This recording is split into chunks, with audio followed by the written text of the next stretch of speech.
Yay, we're live. Fantastic. That we are. We're back again. All right. So I believe that obviously, since Bartello put that lovely question on Classroom, we Mhm. should definitely start with that. Um, let's go to it real quick.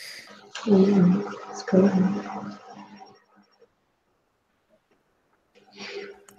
All right. So explain what the quote means. I got a couple of things out of like some of the tiny parts in the, because it's like a huge quote that like huge chunk that she chose. But there was a couple of things that I kind of got from it. Um, so first off, the one part where she says, his mind would never romp again like the mind of God. Um, when I read that, like throughout the entire chapters 4 through 6, you kind of start to begin to understand, and the mysteries behind Gatsby start to unravel, and you realize that he's kind of like really lovesick for somebody that is already in a married relationship. I kind of just felt, I almost felt like that was kind of meaning like he knew that basically he was falling head over heels for her, and there was no going back from that. That's what I got from that tiny little part. And there was like tiny little moments in the setting in that big paragraph that starts at one autumn night. I felt like they were maybe kind of foreshadowing, like where is it? Two it says, all right. Now it was a cool night with that mysterious excitement in which comes at the two changes of the year.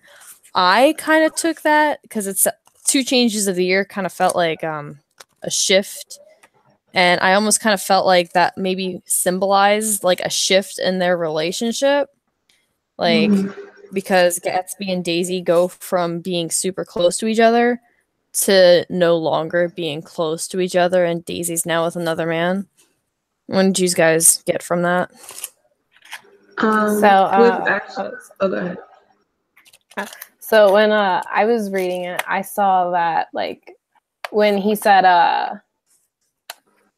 what did he say? He said his mind would never romp again like the mind of God. I thought that meant like he wouldn't dream about his and Daisy's relationship anymore. Like kind of when I thought Nick mentioned God, I kind of thought of like clouds, and I thought that Gatsby's head was in the clouds about dreaming about his and Daisy's relationship and how the kiss would go and how like the relationship would be after the kiss, and like he hoped that it would be like this like magical perfect relationship that he wanted. But like when it says his mind would never romp again like the mind of God, it was kind of like that realization moment where everything past this moment is reality and no longer a dream to him. Once the kiss happens, that's real. That's not like anything that he's going to dream about. And then what happens to their relationship afterwards isn't a part of his dream. It's the reality of it now. So I think it was just like that quote kind of like took a shift, but not in the way that like I see where you're coming from, but like I didn't see the shift like that. I saw the shift from like an imaginative state to like a reality. Um, what's funny with what Sarah brought up when she said, "Where's it at?" Now it was a cool night with that mysterious excitement, which is in it, which comes to at two. You know what I'm talking about. The two changes.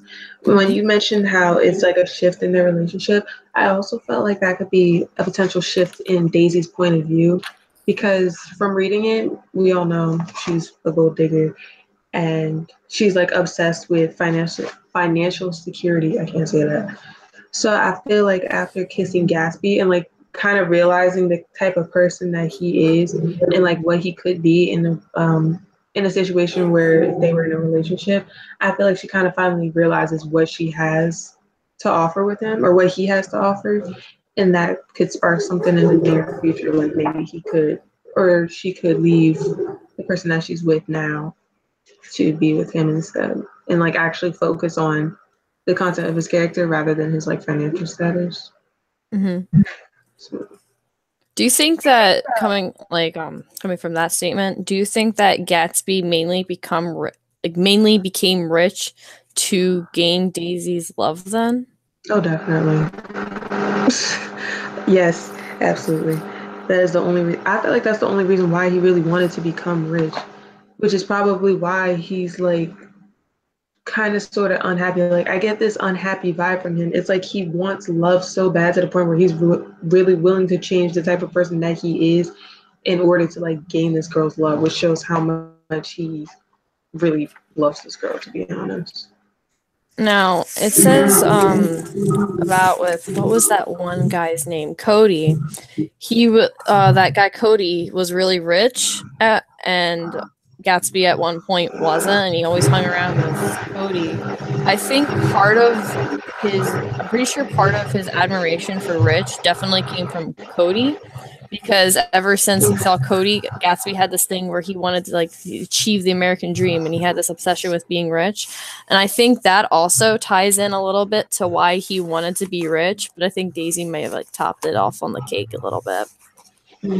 See, that's what I thought. I didn't think that he wanted to become rich for Daisy. I think that I don't think he realized that Daisy wanted that financial stability.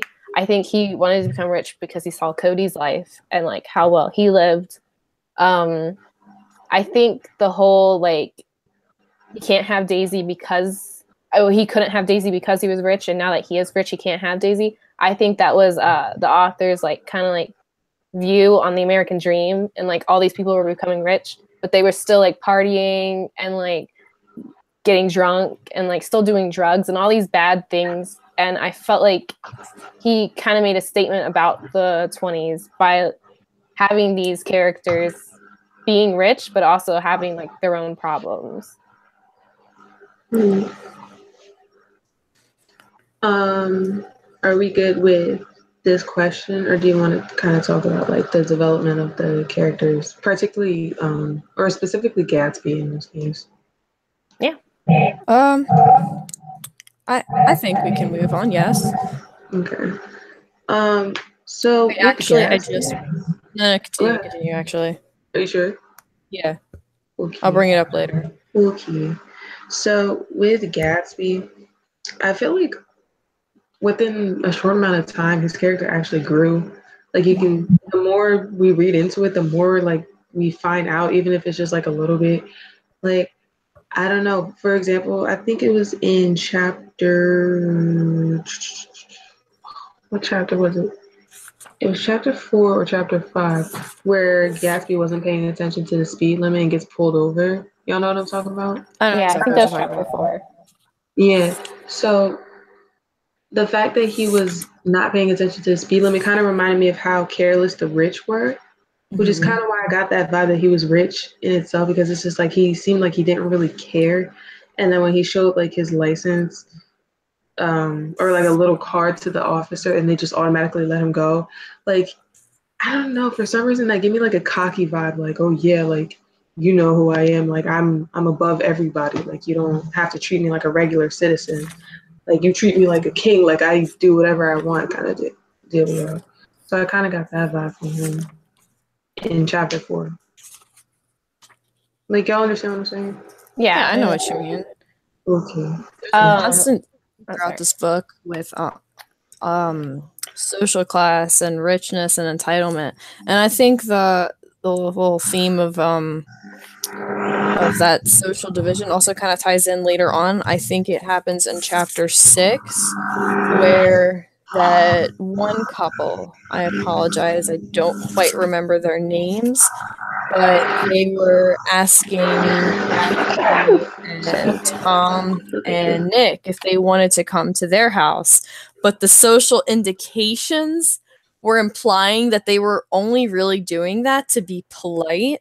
And Nick and Tom, kind of from like experience and like a background of money, were like, no, it's okay, we don't want to go. But then Gatsby, with the new money and not taking on these social cues and kind of like representing how dense he is, was like, oh, sure, I'll come. Just let me follow behind you in my car. I think that further shows the division between old money and new money because they started to make fun of Gatsby once he walked out of the room.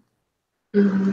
Well, I think that like moment between Gatsby and the police officer was like to remind us like they're all still rich. Like they're all like still like very rich people who can get away with a lot. Because we saw that when Owl Eyes crashed Gatsby's car, and he was like, "Oh, whatever. Like I'll pay for it," or like Gatsby will pay for it. It's fine. I felt like we've been focusing so much on like old money versus new money that was still that moment between him and the police officer was like a reality check that they're still rich. It's just like different views on how to be rich and like how to act while you're rich. So would you say it's like different kinds of entitlement? The old money versus the new money, or the yeah, I think so, yeah. I don't think so, because I think like old money would still give still give the police officer the card. It was just I believe that they would do it in a more like snobbish manner than Gatsby did. I see what you mean. Is there anything else on Gatsby? Do we want to get into the main thing about these chapters, Gatsby and Daisy going on? Do we want to start on that? Yeah. So I'd like to propose a question because we were talking a little bit earlier about Gatsby and his riches and how much he really wanted to show off his riches to Daisy. Do you think that he would give up all of his possessions in like a heartbeat just for Daisy? Or do you think he would still hold on to that part of his identity if it meant to give up Daisy? Honestly, I feel like that could be a conflict that's going to happen later in the book. Like, I don't know. Why do I feel like that's something or a conflict that's going to arise like later on? Like, that's something that he's going to have to choose between. But say if that's relevant. But say if that is the case, I mean, see, I don't know with his character because it's just like I didn't expect him to be such a hopeless romantic and like actually change himself for a person that doesn't, no offense, but doesn't really care about him. Only cares about like his riches. So it's just like I don't even know. Like for all we know, he could be doing all this, but then later on, he would probably still hold on to like you know his self-respect and everything, and like hold on to everything rather than give it up for her. Or he probably could and just literally does not care about himself and only puts his pride and joy into this one female. So it's like I really don't know with him. Like he's just that mysterious, which is pretty interesting but pretty annoying at the same time. Yeah. I would have to disagree. I think that now that he has the riches and he figured out that he's still sad and still lonely and that he believes that true love is now like the key to life, I think if he could have that true love with Daisy, that he would give up his riches for her. You think so? So see, I don't know with him. I wouldn't be shocked if he did. I honestly agree with Emily. I think he would too. Throughout the book, it does seem like he's rich and he's living the American dream.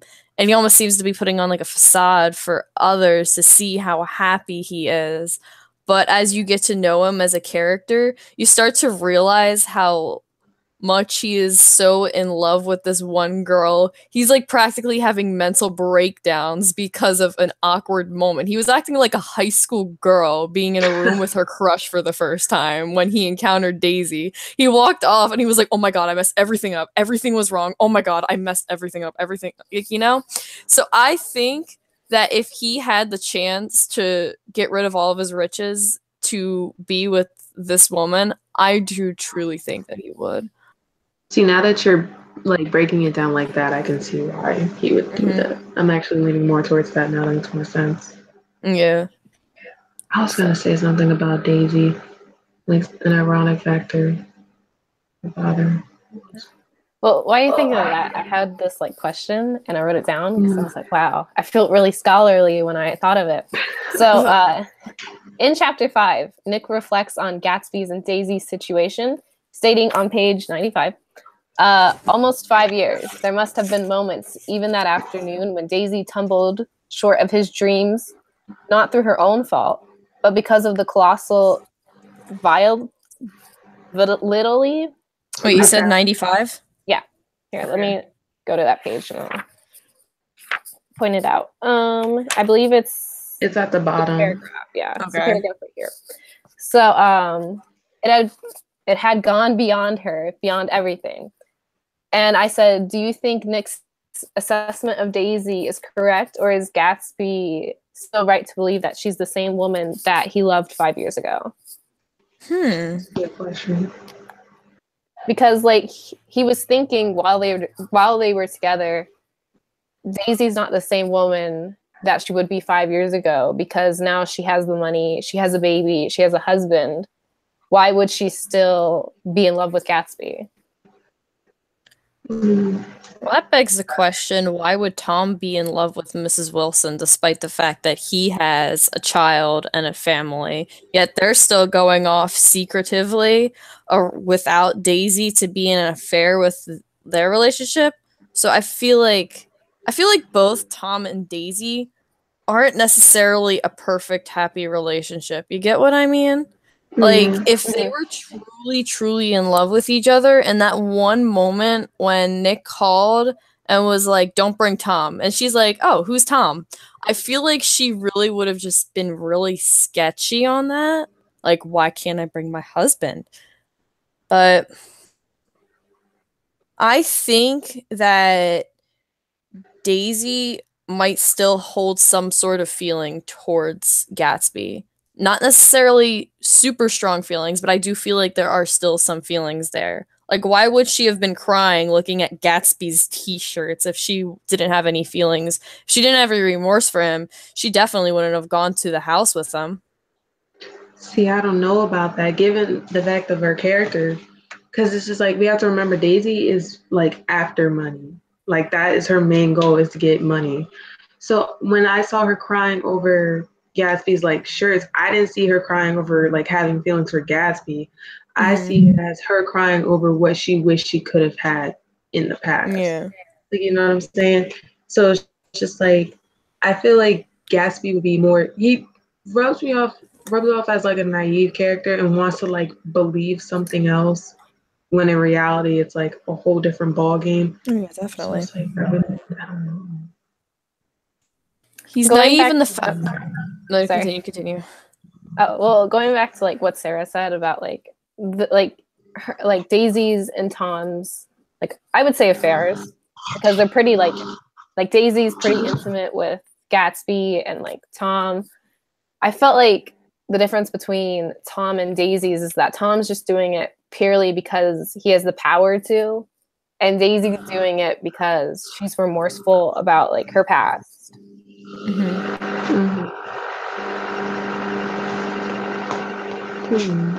That's a really good question that you brought up, to be honest. Yeah. That's what I'm thinking. Do you think that the affair that Tom and Mrs. Wilson are having kind of like mirrors and has a double kind of rule with the affair that Gatsby and Daisy are having? Now to bring it up like that, I can see that being like a potential mirror effect, yeah. I could see it being like foil relationships. Like, we have foil characters, but this would be like relationships between two like characters. This would be like a foil one, because I don't like see their relationships being very similar. I see Miss Wilson in love with Tom because of his money, and Tom's only in love with Miss Wilson because like he has the power to. But Daisy and Gatsby, I feel like, have this like true connection. Like, they really do love each other, and they really do regret like the past. How exactly would you consider it a foil?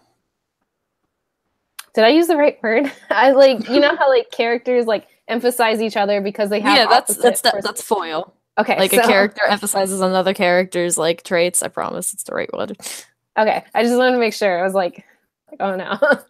But maybe it's to emphasize again money because Gatsby didn't have any money. And did Daisy have money? I can't remember. Like, did she come from money or was that not stated? I don't believe so, no. No. I don't think she came from anybody particularly super rich, but definitely not poor either, because she always had like an aura of like grace around her. Mm-hmm. So maybe it's not so much the relationships, maybe it's the men involved.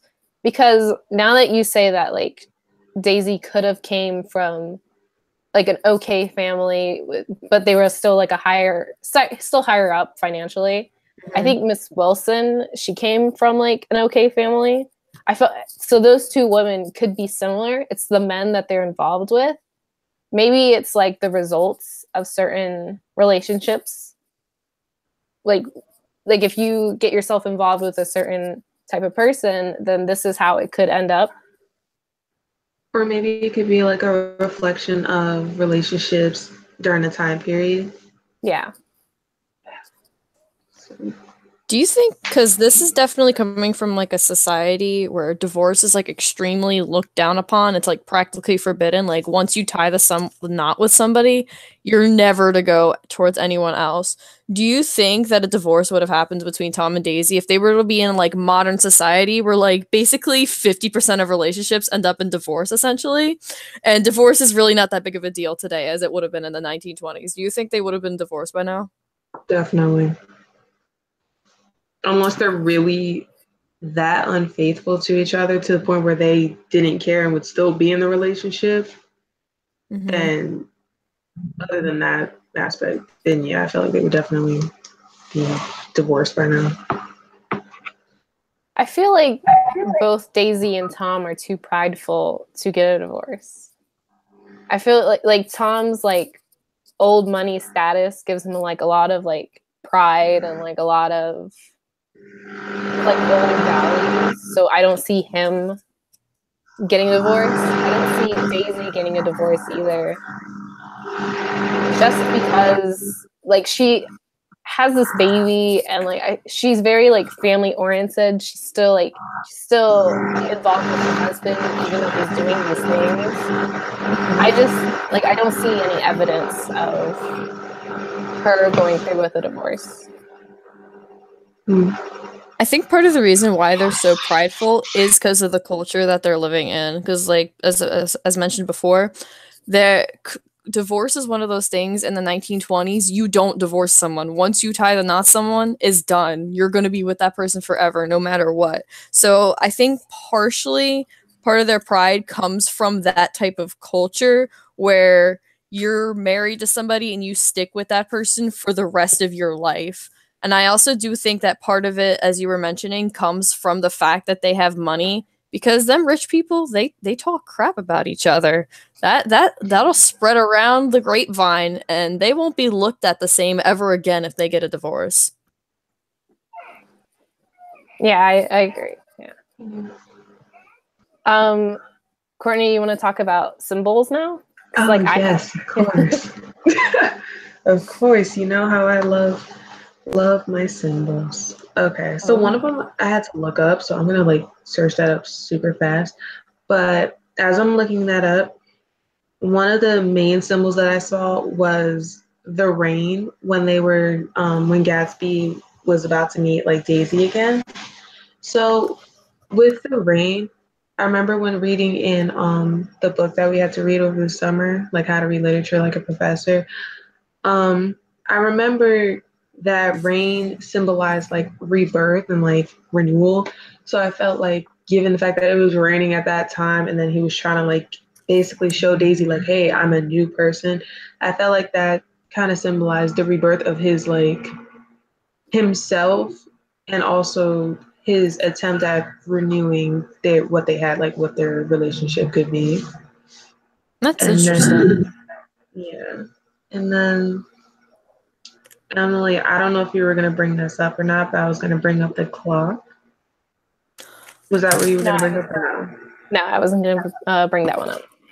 Okay, so the clock, if my thing would load. it says the clock pretty much symbolizes life.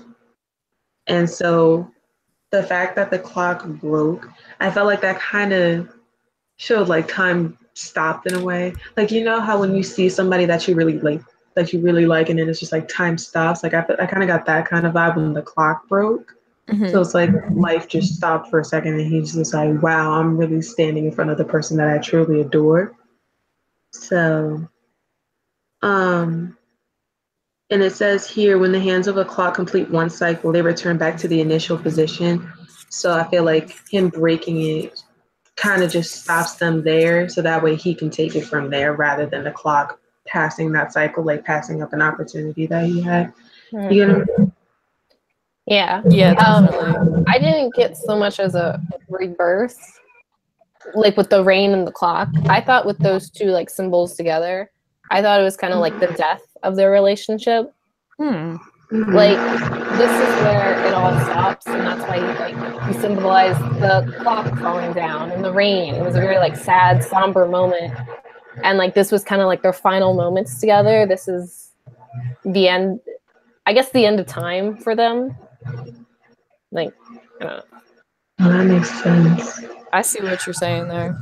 Although I think with the clock, I think I kind of want to tie back with what Courtney was saying. I feel like it was like specifically him, like intentionally written for him to hit the clock, because he's the one especially who's stuck in the past more than anyone. So it makes sense for him to hit the clock to stop time, because he does not want time to progress forward, and he doesn't want time to progress forward in this way where Daisy is with Tom. So he'd rather rewind the clock and go back to the days where he was with Daisy. That's so true. That is true.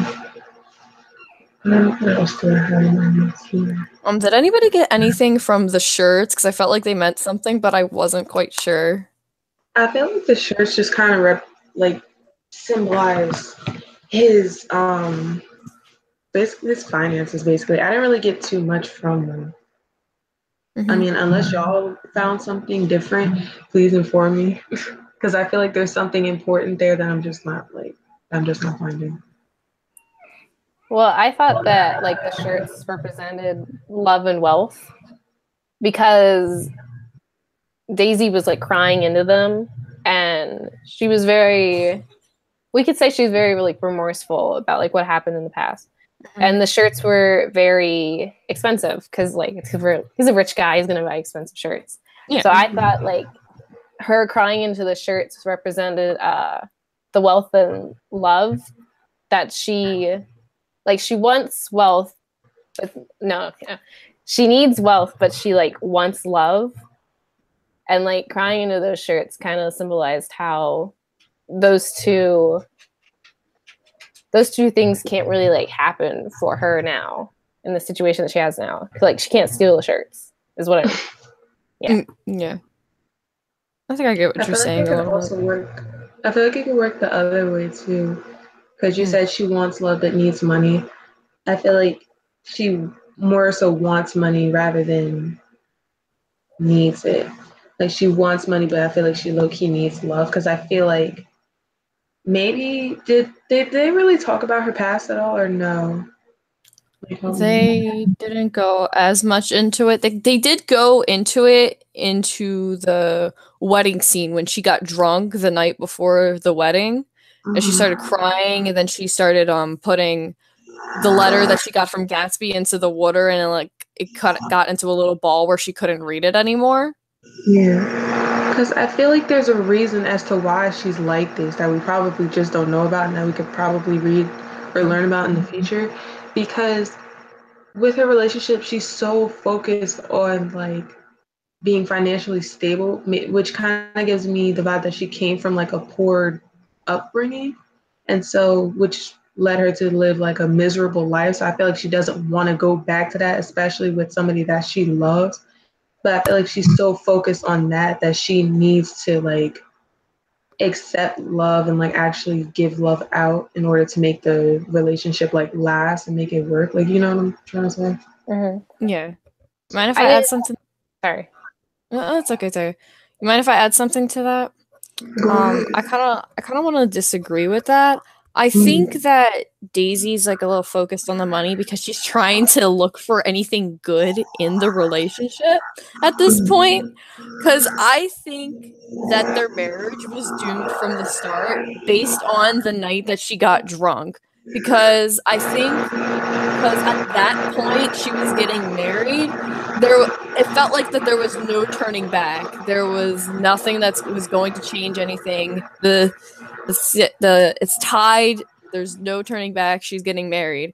And I felt like when she was putting the letter in the water, it was kind of her trying to abandon her past as much as she could. And I think she got drunk that night to try and abandon the past with Gatsby. And she was just trying to block him out from her memory, kind of like altogether. Emily, you had something to did you have something to add, or did you have something to say? No, I was just gonna agree with you, Courtney. Like that's what I got out of it. So like I guess like one other symbol I wanted to bring up is that in chapter 4, Nick brings up the green light again. Oh yeah, the green light. Yeah, he brought it up in the earlier chapters. I can't remember which one. But like I kind of thought that now that it's kind of like revealed that it's for Daisy, that like the symbol for the green light was an oxymoron kind of. So I wrote down that because the light represents Gatsby's hope for his and Daisy's future, like the light part of the green light, like just the light at the end of the tunnel kind of thing. Yeah, like that. Okay. So that kind of like represented like his hope for his and Daisy's future, but the green represents the reality of the American dream, which for right now I'm taking the symbol of the American dream and connecting it with a very negative thing. Like all these people are like achieving the American dream, but they're all like really like depressed and like really like horrible people. So the green represents the reality of the American dream, more specifically her desire for wealth. The green could also represent Gatsby's reality check, the fading away of the green. So I just quickly like looked it up here, like the color symbolization of green, and it says that it symbolizes growth, harmony, freshness, and fertility, and it has a strong emotional correspondence with safety. And it says dark green is also commonly associated with money, and it has great healing power, and it's most restful color for the human eye, and it can improve vision. So I feel like if it were any other color, like say if it was like red or black or something like that, it would change the significance of the blinking light entirely, to be honest. Like if it were red, it would like symbolize lust instead of any like or safety or anything else. Yeah. So I feel like the author chose it to be green for a purpose.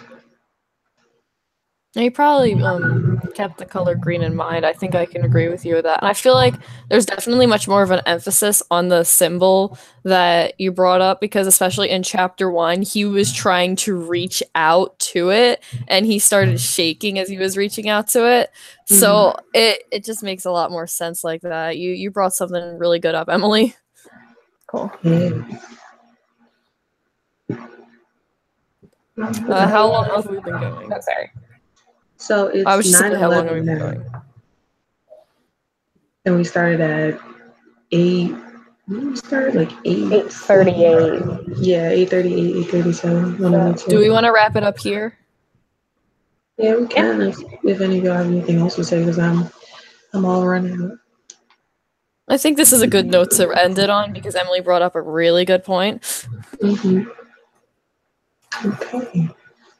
This is another episode of the 8 Gang. Featuring a tired fetus because she can't survive. All right. Relatable. Well, so is this the end? Fantastic. All right. Goodbye, Bartoli. Hope you loved hearing our beautiful voices once more. All right.